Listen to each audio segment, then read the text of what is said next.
당신, 오늘 저녁은 뭐 먹고 싶어? 영희는 45년째 변함없이 남편 철수에게 저녁 메뉴를 물었다. 돌아오는 대답은 늘 똑같았다. 아무거나. 영희는 한숨을 삼키며 냉장고 문을 열었다. 45년간 똑같은 질문과 똑같은 대답. 이제는 익숙해질 법도 한데 오늘따라 가슴 한켠이 시큰거렸다. 70평생 그녀는 철수의 아무거나라는 말에 맞춰 살아왔다. 된장찌개를 끓이면 오늘은 국이 땡기는데라고 했고 생선구이를 내놓으면 고기가 먹고 싶다고 했다. 처음엔 그의 입맛에 맞춰보려 애썼지만 시간이 지날수록 무의미한 노력이라는 걸 깨달았다. 그는 그저 불만을 토로하고 싶었던 것뿐이었다. 결혼 초 영희는 사랑받는 아내가 되고 싶었다. 남편에게 정성을 다하면 언젠가는 그 마음이 전달될 거라 믿었다. 하지만 철수는 그녀의 노력을 당연하게 여겼고 따뜻한 말 한마디 건네는 법이 없었다. 살림과 육아, 시부모 봉양까지 도맡아 하면서도 영희는 묵묵히 견뎠다. 참는 게 미덕이라 배웠고 여자는 그래야 한다는 사회적 통념에 갇혀 살았다. 그렇게 45년이 흘렀다. 어느덧 영희는 70대 노인이 되었고 아이들은 모두 장성하여 제갈 길을 갔다. 이제 그녀의 인생에 남은 건 무뚝뚝한 남편과 텅 빈 집뿐이었다. 문득 억울함이 밀려왔다. 평생을 남편과 자식, 시부모를 위해 희생하며 살아왔는데 정작 자신을 위한 시간은 단 한순간도 없었다. 내가 이러려고 결혼했나? 영희는 자신도 모르게 넋두리를 내뱉었다. 그 순간 45년간 꾹꾹 눌러왔던 감정이 터져나왔다. 더 이상 이렇게 살 수는 없었다. 이제는 자신을 위해 살고 싶었다. 이혼해야겠어. 영희의 황혼 이혼 결심은 어느 날 갑자기 툭 튀어나온 것이 아니었다. 마치 댐에 작은 균열이 생기기 시작하면서 서서히 붕괴가 진행되듯 그녀의 마음속에도 오랜 시간 동안 크고 작은 갈등과 실망이 쌓여가고 있었다. 그 균열의 시작은 어쩌면 철수의 무심한 말 한마디였을지도 모른다. 영희가 정성껏 차린 밥상을 보고 오늘 반찬은 영 부실하네. 라고 툭 내뱉은 말, 친구들과의 모임에 예쁘게 차려입고 나선 영희에게 나이 들어서 주책이야. 라고 핀잔을 준 말, 허리가 아파 힘들어하는 영희에게 엄살 좀 그만 부려. 라고 무심하게 던진 말. 처음엔 영희도 그저 남편의 무뚝뚝한 성격 탓이라고 여겼다. 사랑 표현에 서툰 사람인가 보다. 라고 스스로를 위로하며 애써 넘기려 했다. 하지만 시간이 지날수록 철수의 말은 점점 더 날카로워졌고 영희의 마음에도 깊은 상처가 생기기 시작했다. 특히 영희를 힘들게 했던 것은 철수의 무시였다. 영희가 어떤 말을 해도 어떤 행동을 해도 철수는 늘 무관심했다. 그녀의 이야기에 귀 기울여주는 법이 없었고 그녀의 감정을 이해하려 노력하지도 않았다. 마치 투명 인간 취급을 하는 것 같았다. 한 번은 영희가 큰맘 먹고 친구들과 함께 2박 3일 여행을 다녀오겠다고 말했다. 평생을 집안일에 얽매여 살아온 그녀에게 처음 있는 일탈이었다. 하지만 철수는 집안일은 누가 하고? 라는 말만 퉁명스럽게 내뱉을 뿐 그녀의 설렘이나 기대감에는 전혀 관심이 없었다. 여행을 다녀온 후에도 철수의 태도는 변함이 없었다. 영희가 여행 이야기를 꺼내면 그래서 뭐 어쩌라고? 라는 식으로 반응했고 친구들과 찍은 사진을 보여줘도 시큰둥한 표정만 지을 뿐이었다. 영희는 점점 지쳐갔다. 남편과의 대화는 점점 더 어려워졌고 함께 있어도 외로움은 더욱 커져만 갔다. 마치 두 사람이 같은 공간에 있지만 서로 다른 세계에 살고 있는 것 같았다. 자식 문제는 영희와 철수 사이의 갈등을 더욱 심화시키는 요인이었다. 두 사람은 슬하에 아들 하나와 딸 하나를 두었는데 자녀 교육 방식부터 결혼 문제까지 사사건건 의견이 충돌했다. 영희는 자식들에게 자율성을 주고 그들의 선택을 존중하는 편이었다. 반면 철수는 엄격한 가부장적인 아버지였고 자식들에게 자신의 생각과 가치관을 강요하는 경향이 있었다. 아들이 대학 진학을 앞두고 있을 때 철수는 무조건 의대에 진학해야 한다고 주장했다. 안정적인 직업을 가져야 한다는 것이 그의 논리였다.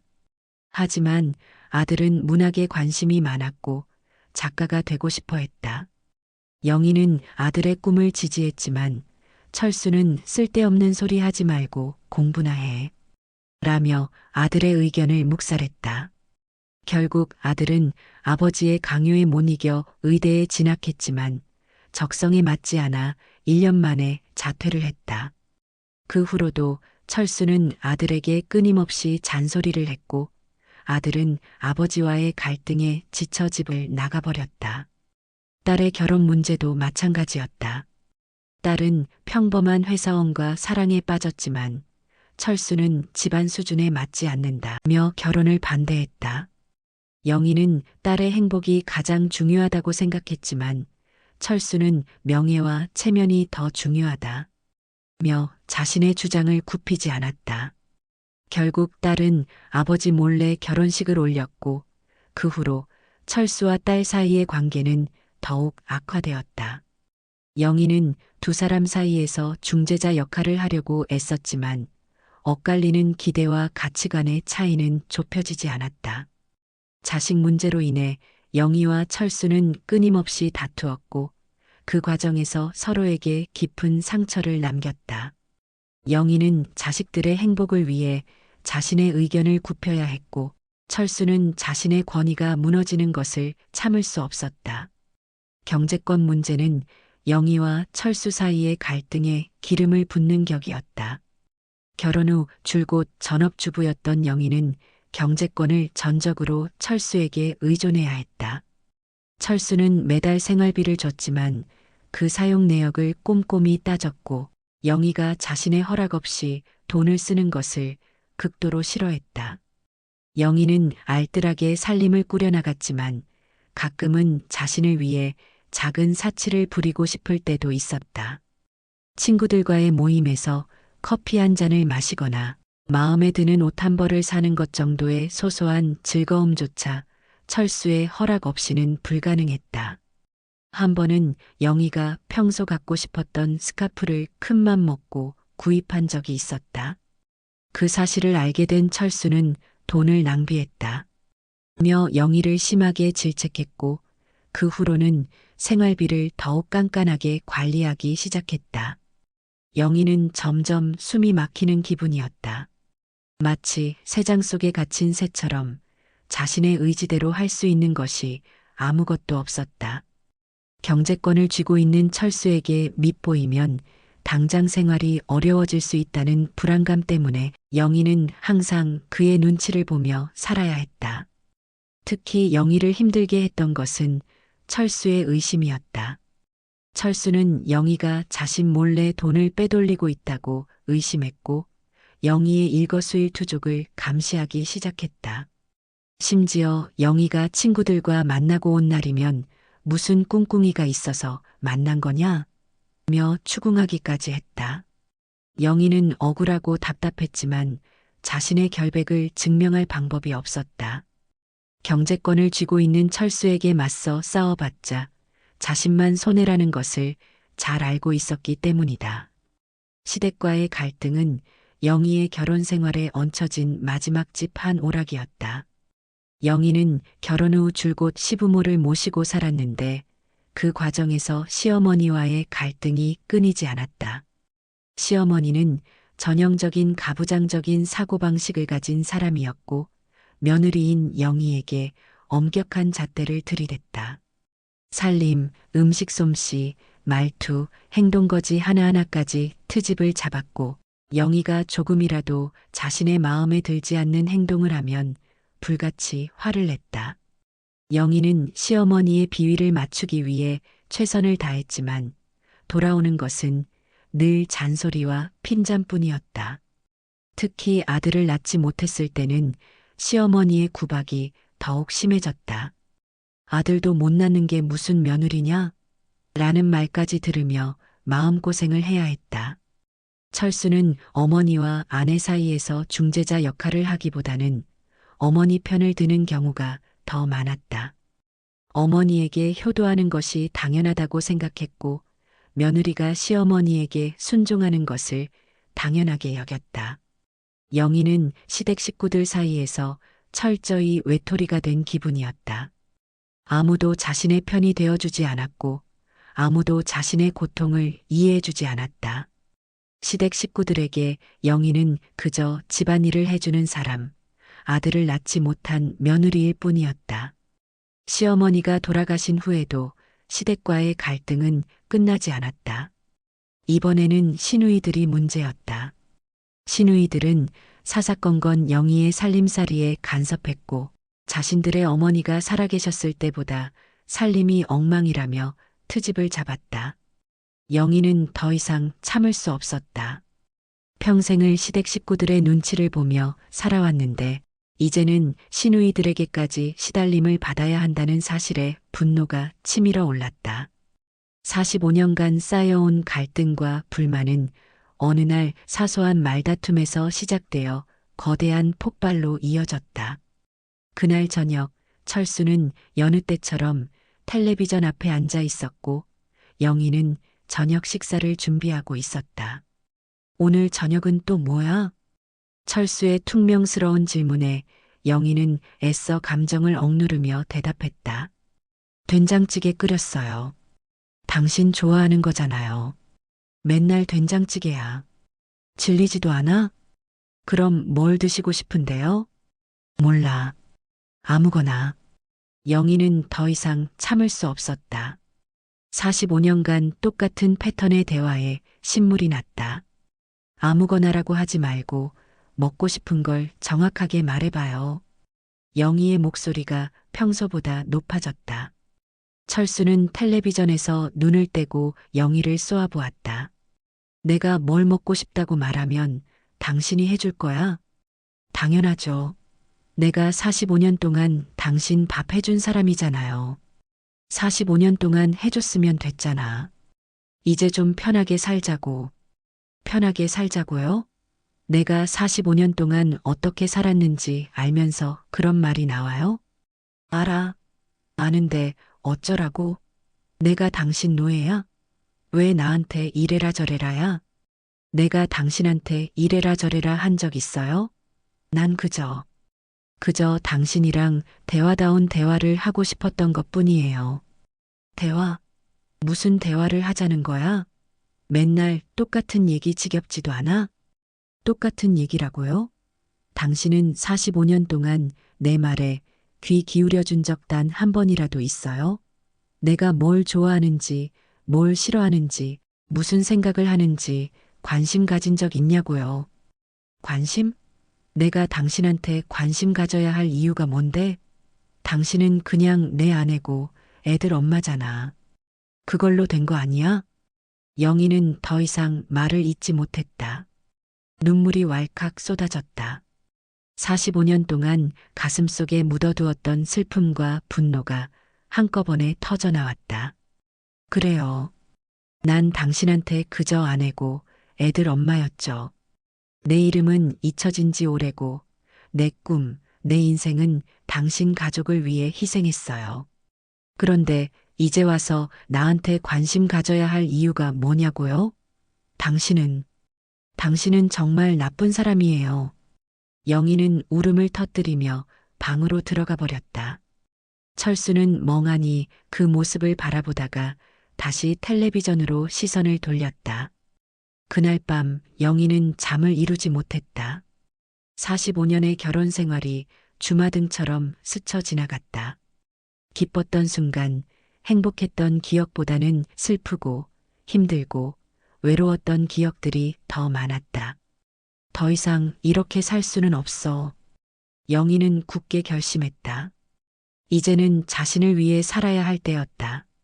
남편에게 사랑받지 못하고 존중받지 못하는 결혼 생활은 더 이상 의미가 없었다.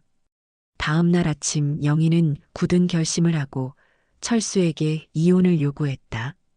여보, 우리 이혼해요. 철수는 깜짝 놀라 영희를 바라보았다. 이혼? 갑자기 무슨 소리야? 갑자기가 아니에요. 오랫동안 생각해왔어요.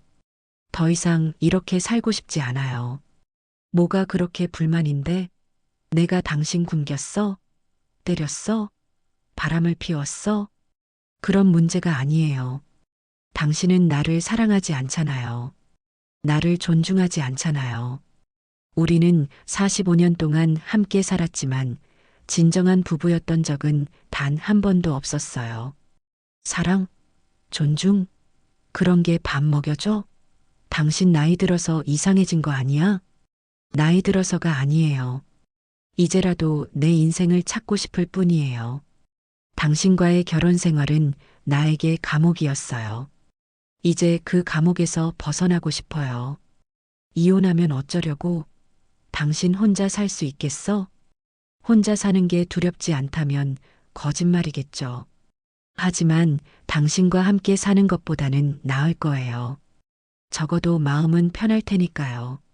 철수는 한동안 말이 없었다. 영희의 단호한 태도에 당황한 듯 보였다. 그래, 당신 마음대로 해. 이혼해 주겠어. 철수는 홧김에 이혼에 동의했고 영희는 곧바로 이혼 서류를 준비했다. 영희의 이혼 결심에 주변 사람들의 반응은 엇갈렸다. 가장 먼저 반대한 것은 자식들이었다. 아들과 딸은 어머니의 결정을 이해할 수 없다는 반응이었다. 엄마, 왜 그러세요? 아빠랑 무슨 일 있으셨어요? 나이 70에 이혼이라니 말도 안 돼요. 다시 한번 생각해 보세요. 자식들은 아버지의 잘못보다는 어머니의 갑작스러운 결정에 당황스러워했다. 영희는 자식들에게 자신의 심정을 털어놓았지만 그들은 쉽게 이해하지 못했다. 엄마, 아빠가 그렇게 나쁜 사람은 아니잖아요. 그냥 좀 무뚝뚝하실 뿐이지. 엄마가 조금만 참으시면 될 텐데 왜 굳이 이혼까지 하려고 하세요? 영희는 자식들의 반응에 섭섭함을 느꼈지만 한편으로는 이해가 되기도 했다. 자식들에게 아버지는 비록 무뚝뚝하고 권위적이긴 했지만 가정을 위해 헌신해 온 가장이었기 때문이다. 시댁 식구들의 반응은 더욱 격렬했다.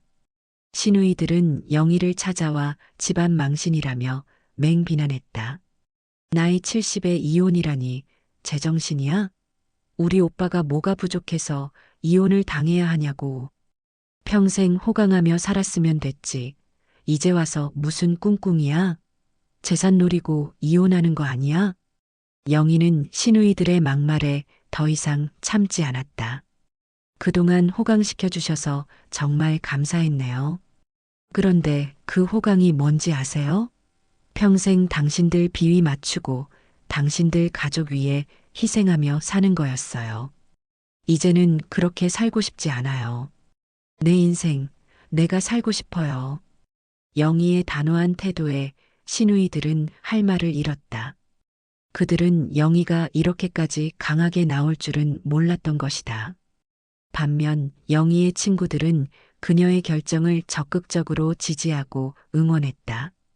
영희야, 잘 결정했어. 그동안 고생 많았어. 이제라도 내 인생 찾아야지.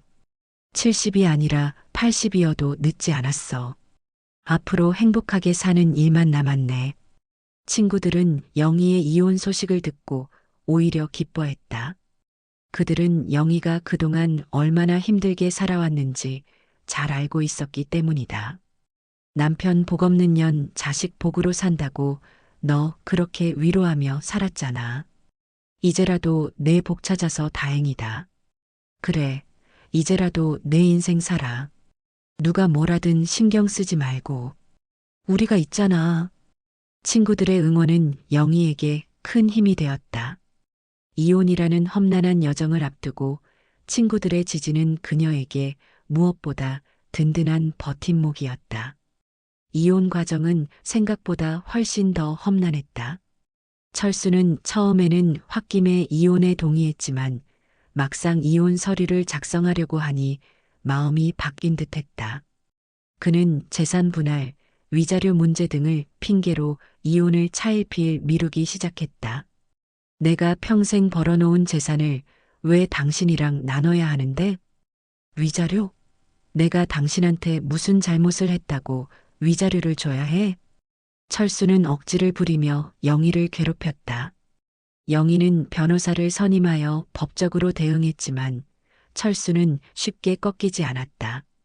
당신 이혼 소송까지 가면 서로 피곤해지는 거 몰라? 그냥 조용히 넘어가자고. 조용히 넘어가자고요? 당신이 나한테 한 짓을 생각하면 난 당신한테 모든 걸 다 받아내야겠어요. 영희는 단호하게 맞섰다. 45년 동안 참아왔던 만큼 이제는 물러설 생각이 없었다. 이혼 소송은 1년 넘게 이어졌다. 그 과정에서 영희는 정신적으로, 육체적으로 지쳐갔다. 철수는 영희를 압박하기 위해 온갖 수단을 동원했다. 당신, 내가 이혼 안 해주면 어쩔 건데? 법원에서 이혼 판결 내려줄 것 같아? 당신, 소송 비용 감당할 수 있겠어? 변호사 비용이 얼마나 비싼지 알아? 철수의 협박에도 영희는 굴하지 않았다. 그녀는 45년의 결혼 생활을 청산하고 진정한 자유를 얻기 위해 끝까지 싸우기로 결심했다. 결국 법원은 영희의 손을 들어주었다. 1년 넘게 이어진 지루한 소송 끝에 영희는 마침내 이혼 판결을 받아냈다. 재산 분할과 위자료 문제도 영희에게 유리한 방향으로 마무리되었다. 이혼 후 영희는 작은 아파트를 얻어 홀로 서기를 시작했다. 처음에는 모든 것이 낯설고 두려웠다. 45년 만에 혼자 살림을 꾸려나가야 했고 경제적으로도 자립해야 했다. 내가 과연 혼자 잘 살 수 있을까? 불안감과 막막함이 밀려올 때도 있었지만 영희는 그때마다 친구들과 자식들을 생각하며 마음을 다잡았다. 혼자라고 생각하지 마. 우리가 있잖아. 엄마 언제든지 필요하면 말씀하세요. 저희가 도와드릴게요. 친구들과 자식들은 영희의 든든한 지원군이 되어 주었다. 그들은 영희가 새로운 삶에 적응할 수 있도록 물심양면으로 도왔다. 영희는 45년 만에 처음으로 자신만의 시간을 갖게 되었다. 그동안 억눌러왔던 취미 생활도 시작했다. 서예 학원에 다니며 붓글씨를 배웠고 동네 문화센터에서 하는 요가 수업에도 참여했다. 나도 몰랐는데 내가 손재주가 있었나 봐. 글씨 쓰는 게 너무 재미있어. 요가를 하니까 몸도 마음도 가벼워지는 기분이야. 진작 배울 걸 그랬어. 영희는 새로운 것을 배우고 새로운 사람들을 만나는 과정에서 잃어버렸던 자존감과 삶의 활력을 되찾았다. 70대에 이혼하고 홀로 서기를 시작한 영희는 늦었다고 생각했던 모든 것들이 사실은 늦지 않았다는 것을 깨달았다. 인생은 70부터라는 말이 있잖아. 그 말이 딱 맞는 것 같아. 영희는 자신의 경험을 통해 나이는 숫자에 불과하다는 것을, 그리고 새로운 시작을 하기에 늦은 때란 없다는 것을 다른 사람들에게 알려주고 싶었다. 혹시라도 나처럼 늦었다고 생각해서 망설이는 사람이 있다면 꼭 말해주고 싶어. 지금 당장 시작하라고. 당신의 인생은 아직 끝나지 않았다고. 영희는 자신의 이야기를 책으로 출판하기로 결심했다. 그녀의 이야기는 많은 사람들에게 희망과 용기를 주었고 특히 황혼이혼을 고민하는 여성들에게 큰 공감을 얻었다. 영희 씨 책을 읽고 용기를 얻었어요. 저도 이제 제 인생을 찾으려고요. 70대에도 새로운 삶을 시작할 수 있다는 걸 알게 됐어요. 감사합니다. 영희는 자신의 경험이 다른 사람들에게 긍정적인 영향을 미치는 것을 보며 큰 보람을 느꼈다. 이혼 후 5년 영희는 75세의 나이에도 여전히 활기차고 행복한 삶을 살고 있다. 그녀는 서예 전시회를 열 정도로 실력이 늘었고 요가 강사 자격증을 취득하여 제2의 인생을 시작했다. 이제야 진정으로 행복하다는 게 뭔지 알 것 같아. 영희는 가끔씩 철수를 만나기도 한다. 이혼 후에도 두 사람은 친구처럼 지내며 서로의 안부를 묻는다. 당신 요즘도 밥은 잘 챙겨 먹고 다니는 거야? 걱정 마. 나 혼자서도 잘 살아. 철수는 영희의 변화된 모습을 보며 씁쓸한 미소를 짓기도 하지만 이제는 그녀의 행복을 진심으로 응원한다. 당신 행복해 보여서 다행이야. 당신도 행복해야 해. 영희는 70대에 황혼 이혼을 결심하고 험난한 이혼 과정을 거쳐 마침내 진정한 행복을 찾았다. 그녀의 이야기는 우리에게 말해준다. 인생에서 늦은 때란 없다. 당신의 행복은 당신 스스로 만들어가는 것이다.